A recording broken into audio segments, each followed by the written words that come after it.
1 2 3 4 তৃণমূলের সবাই। এখন তো ডিমের দাম 8 টাকা হয়ে গেছে, ছুঁড়ে ছুঁড়ে 8 টাকা করে দিয়েছে।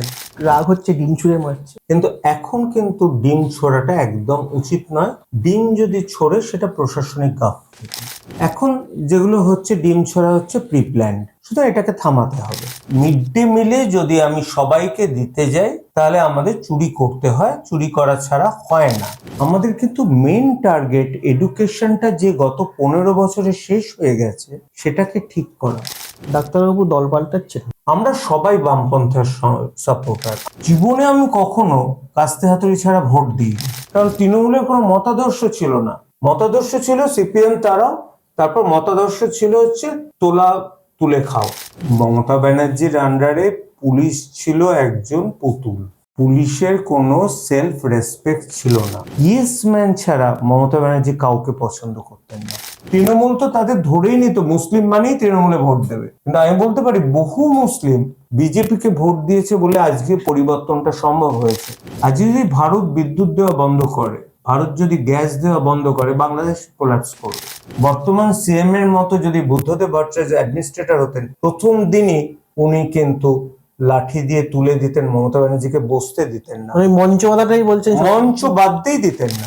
মিড ডে মিলে ডিম না খেলে কি সত্যি পুষ্টির অভাব হবে? ডিম নেই, মুসুরির ডাল নেই। আবার মুখ্যমন্ত্রী বিধানসভায় বলেছেন আরজিকর ঘটনার সঠিক পূর্ণাঙ্গ তদন্ত হবে, দোষীরা শাস্তি পাবেই। বাংলাদেশের নাগরিকদের জন্য ট্যুরিস্ট ভিসা দেওয়া শুরু করেছে ভারত।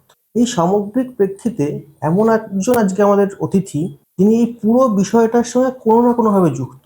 তিনি ডাক্তারবাবু, তিনি ডিমের পুষ্টি, মুসুরির ডালের গুণাগুণ যেমন বলতে পারে, আবার তিনি আরজিকর ঘটনার অন্যতম বা বলা ভালো প্রধান প্রতিবাদী মুখও। আমাদের আজকে অতিথি প্রথম কলকাতার প্রাসঙ্গিক অতিথি নারায়ণ বন্দ্যোপাধ্যায়। নমস্কার। নমস্কার। যে কথা দিয়ে আমরা শুরু করলাম, যেটা এখন সব থেকে চর্চিত বিষয়, ডিম। ডিম এখন দুভাবে, একটা ডিম থেরাপি চলছে, রাগ হচ্ছে ডিম ছুঁড়ে মারছে। আবার ডিম এখন আলোচনার বিষয় হয়ে উঠছে, ডিম না খেলে নাকি পুষ্টি হবে না। যদি আসল ঘটনা হচ্ছে মিড ডে মিলে ডিম নেই, বাচ্চারা ডিম পাবে না, নাও পেতে পারে, কারণ যেহেতু ইসকনের হাতে দায়িত্বে। আপনি কিভাবে দেখছেন, সত্যি কি ডিমের না খাওয়া, ডিম না যাওয়া? প্রথমটা বলি, ছোড়াটা নিয়েই বলি। ছোড়াটা ইনিশিয়ালি রিয়াকশন ছিল, ঠিক আছে, কিন্তু এখন কিন্তু ডিম ছোড়াটা একদম উচিত নয়। ডিম যদি ছোড়ে সেটা প্রশাসনিক গাফিলতি, কারণ কেউ নিজের হাতে আইন তুলে নিতে পারে না। মানুষের একটা রাগ হয়েছিল, ইনিশিয়াল ছোড়াটা কিন্তু আমার মনে হয় না প্রি প্ল্যান্ড ছিল। এখন যেগুলো হচ্ছে ডিম ছোড়া হচ্ছে প্রি প্ল্যান্ড, সুতরাং এটাকে থামাতে হবে। নাম্বার 2 হচ্ছে, ডিম যদি আমরা দেখি পুষ্টির বিচারে one of the best protein source, animal protein, এবং এতে সমস্ত এসেনশিয়াল অ্যামাইনো অ্যাসিড আছে। একটা ডিমে অ্যাভারেজ 7 গ্রাম মতো প্রোটিন থাকে, এবং কুসুমের মধ্যে খুব ভালো কোয়ালিটির কিছু মিনারেল, আর সবচেয়ে ভালো হচ্ছে কোলেস্টেরল থাকে, যে কোলেস্টেরলটা আমরা ভাবি খারাপ, কিন্তু সেটা কিন্তু কোষের বৃদ্ধিতে সাহায্য করে। সুতরাং ডিম এক কথায় একটা সুষম জিনিস, সেই জন্য আগে ভালো করে ডিম খাওয়ার একটা প্রচার করা হতো ভারত সরকারের তরফ থেকে। এবার আমরা যদি দেখি মিড ডে মিলের কথা, আগে মিড ডে মিলে কি রোজ ডিম দিত? প্রশ্ন এখানেই। আমি যতদূর জানি সপ্তাহে 1 দিন, বড়জোর 2 দিন। মিড ডে মিলে বরাদ্দ কত ছিল? 5 টাকা সামথিং। এখন বরাদ্দ প্রায় ডাবল হয়েছে। 5 টাকাতে কি সত্যি মিড ডে মিলে দেওয়া যেত কিছু? আমার যা টিচার, যা বন্ধু বা টিচার যারা পেশেন্ট আছেন, তাদের বক্তব্য হচ্ছে মিড ডে মিলে যদি আমি সবাইকে দিতে যাই তাহলে আমাদের চুরি করতে হয়, চুরি করা ছাড়া হয় না। আমি বলতাম কি করে আপনারা চুরি করেন? বলে আমাদের ধরুন 180 জন যদি স্কুলে পড়ুয়ার নাম থাকে, হার্ডলি আসে হচ্ছে 90 জন। মিড ডে মিলের মানে কেন দেওয়া হয়েছে? যাতে বাচ্চারা স্কুলে আসতে উৎসাহিত হয়, সেই জন্য কনসেপ্টটা তাই। তা সেই 90 জন স্কুল পালানো বেড়ে গেছে, সুতরাং ওই 180 জন পড়ুয়া দেখিয়ে 90 জনের তাদের খাবার ব্যবস্থা করতে হতো, কারণ 5 টাকায় কখনো ভাত ডাল আর সপ্তাহে একদিন বা দুদিন ডিম দেওয়া হার্ডলি পসিবল ছিল। এবার কোয়ালিটি খাবারের, আমরা একটা খাবারের পুষ্টি শুধু প্রোটিন দিয়ে বিচার করি না, আমরা সামগ্রিকভাবে কত ক্যালোরি খাচ্ছি, তার মধ্যে কার্বোহাইড্রেট কতটা, প্রোটিন কতটা, বিভিন্ন মিনারেলস, বিশেষ করে আয়রন কতটা আছে, কারণ আমাদের দেশে আয়রন ডেফিসিয়েন্সি ভীষণ কমন। তা ইসকনের যে মিড ডে মিলের আমি চার্টটা দেখলাম, তাতে আমার ভালো লাগলো যে রাজমাটা আছে। রাজমা যদিও উত্তর ভারতের খাবার, কিন্তু রাজমাতে প্রোটিন যদিও ইনফিরিয়র কোয়ালিটি, কিন্তু যে অ্যামাইনো অ্যাসিডটা ল্যাকিং আছে, যদি রাজমার সাথে চাল মেশানো যায় মানে রাইস, তাহলে কিন্তু রাজমা একটা কমপ্লিট ডিমের মতোই পুষ্টি দেয়। কিন্তু এখানে সবচেয়ে বড় প্রশ্ন আছে স্বাদ। যদি ইসকন ভালোভাবে রান্না করে, তাহলে অনেক ভালো ডাল, আমি বলছি মসুর ডাল ছাড়াও যে অন্য ডালগুলো এবং পনির যথেষ্ট ভালো খেতে লাগবে। আর সপ্তাহে একদিন বা দুদিন ডিমের বদলে যদি সপ্তাহে 5 দিন একটা কমপ্লিট ডায়েট পাওয়া যায়, দ্যাট ইজ মোর প্রেফার্ড। কিন্তু আমি অনেক সময় আমি এটা বলবো যে রাজ্য সরকার একটা উদ্যোগ নিতে পারে যে জাস্ট সপ্তাহে 2 দিন এক্সট্রা তাদের একটা ডিম একটা সেদ্ধ করে তাদের দেওয়া যেতে পারে। তাহলে এই বিতর্কের অবসান হয়। এই ডিম বিতর্ক অবসান হবে যদি ইসকনের খাবারের সাথে আলাদা করে, এখন তো ডিমের দাম 8 টাকা হয়ে গেছে, এই ছুঁড়ে ছুঁড়ে 8 টাকা করে দিয়েছে। একটু গ্রামের দিকে যাবেন 6.5 টাকা ডিম, এখন ওই মানে 6.5 টাকার ডিম যদি সপ্তাহে 2 দিন যেমন আগে দেওয়া হতো, আর তারও আগে বামফ্রন্ট আমলে যেটা দেওয়া হতো সেটা বলার মতো নয়। কিন্তু মানে যারা প্রতিবাদ করছেন তারা যদি তাদের আমলে মিড ডে মিলের কথা ভাবেন আর এখনকার মিড ডে মিলের কথা ভাবেন, তাহলে কিন্তু আকাশ পাতাল তফাৎ। তারা প্রতিবাদ করার জন্যই প্রতিবাদ করছেন।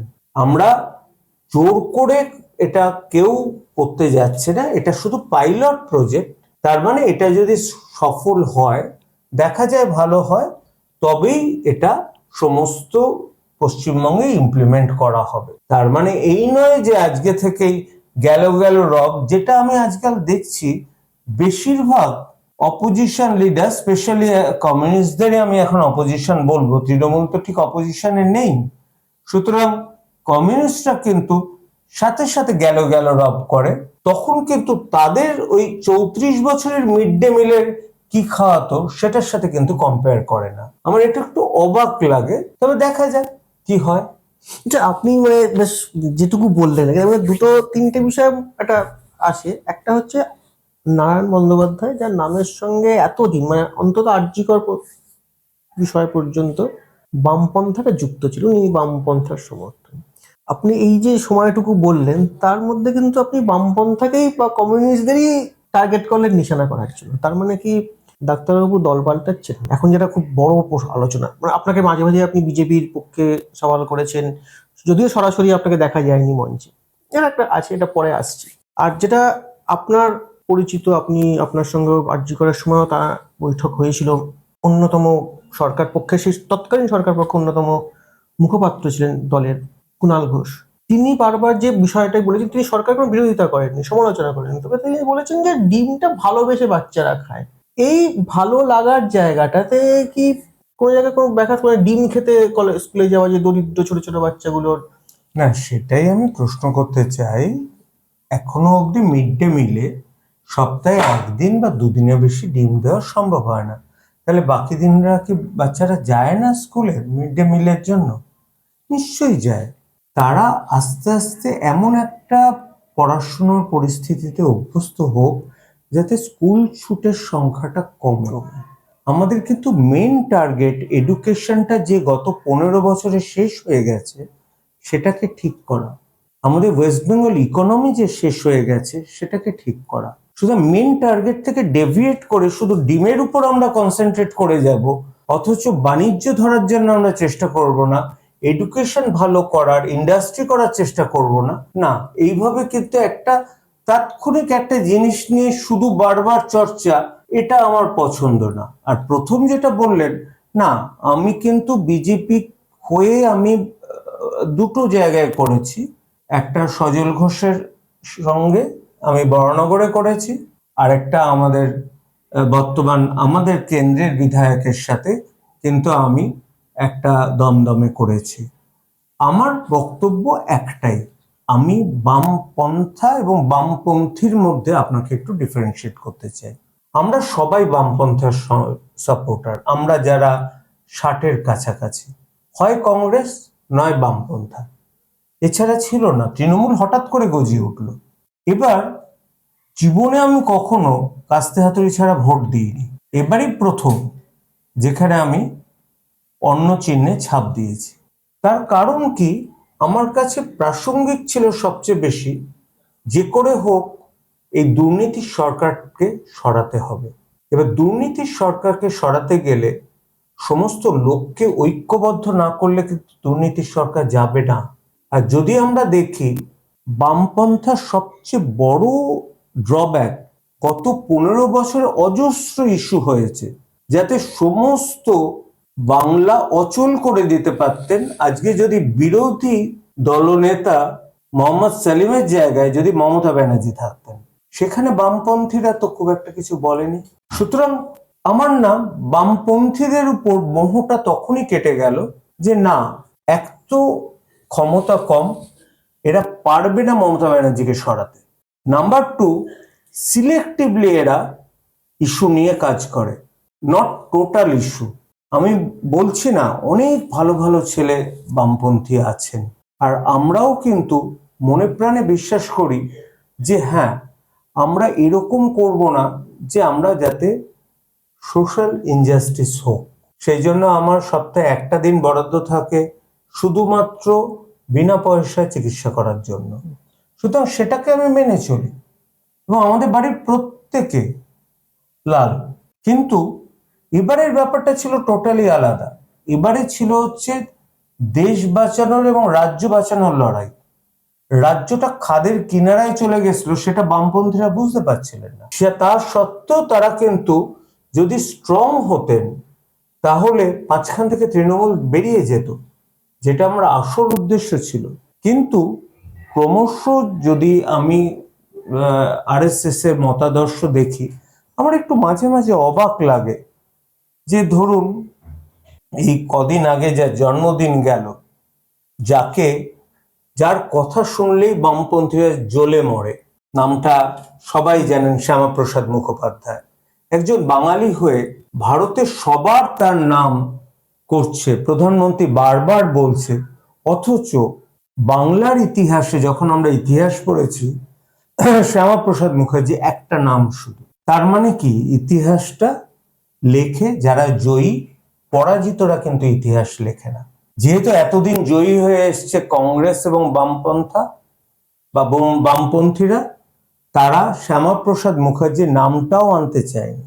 এবার আমাকে নিজস্বভাবে চিন্তা করতে হবে শ্যামাপ্রসাদ মুখার্জির আদর্শটা কি ছিল, বাংলা বিভাজন রুখতে শ্যামাপ্রসাদ মুখার্জি কতটা মানে এই হিন্দুদের বাঁচানোর জন্য যে লড়াই করেছিলেন। কারণ এটা তো এক একজনের এক এক রকম মত, একদম নিউট্রাল ইতিহাস পাওয়াটা কিন্তু খুব ডিফিকাল্ট। আজকে শ্যামাপ্রসাদ মুখার্জিকে নিয়ে আলোচনা হতেই পারে, তার অবদান আমি যদি এখন এইটা বলছি, এটা যদি আপনার কোনো বামপন্থী লোকেরা শোনে, সে বলবে শ্যামাপ্রসাদ মুখার্জি ছিলেন দেশদ্রোহী। আর শ্যামাপ্রসাদ মুখার্জি হচ্ছে বিজেপি এবং আরএসএস এর কাছে হচ্ছে উনি হচ্ছেন গডফাদার।